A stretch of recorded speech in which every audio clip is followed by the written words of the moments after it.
Okie dokie. Yes, this is a plane. I have been flying this one for a few days now. Bought one last year, and I I clipped the tail off, and it turned into a lawn dart. So I bought another one. This thing flies awesome. This is the Graupner Hottrigger. The biggest issue with this plane is that the landing gear is relatively garbage. Both planes I had, well, the other one and this one, both, not even a hard landing, and it just rips this landing gear out. Basically, all it is this little screw is what's holding it in. Underneath here, there's some little plastic that's glued into the bottom of the fuselage. The glue's not the greatest, plus there's just about that much of plastic that the nut's in to hold it.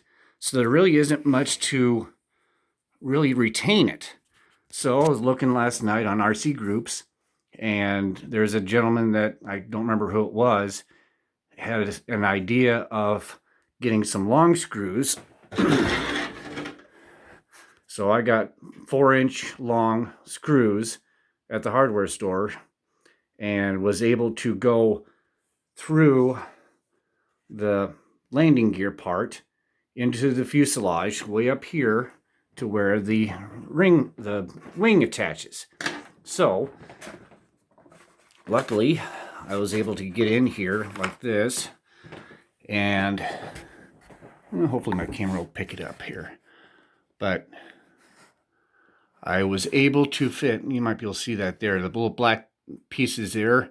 I took an old copter frame that I had, essentially did a 90-degree, get a lock washer and a washer underneath it, and then just essentially make it big enough to where I'm got quite a bit of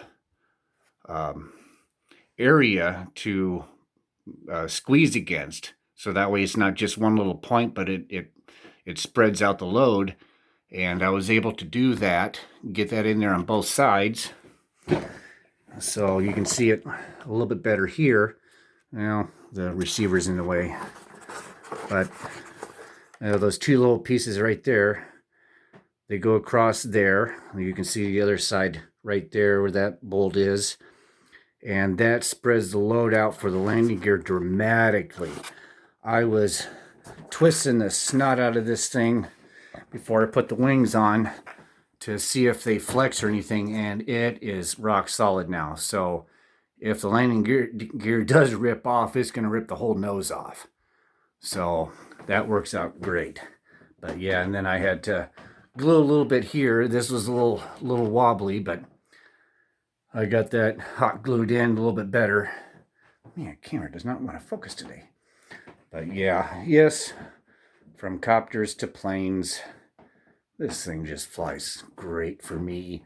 I've gotten to do inverted, a few little tricks. I've actually been able to do Harriers with it. Unfortunately, it's mid-November, which means I don't have much flying time left, if at all.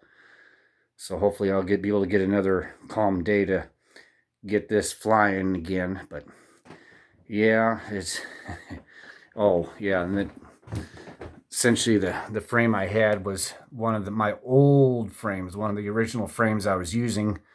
The girls decided they wanted to decorate this one, so it's on the wall. But yeah, I mean, that's one of the original frames, so I was able to get the hacksaw, cut up a few sections of it to make essentially a couple L's in there to make it work.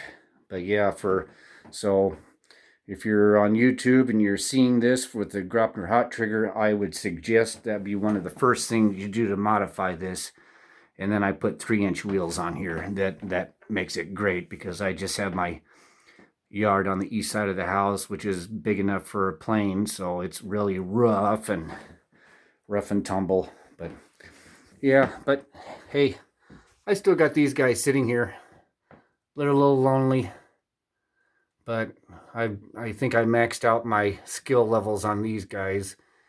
And they're just so, I don't want to spend any more money on getting parts for these things.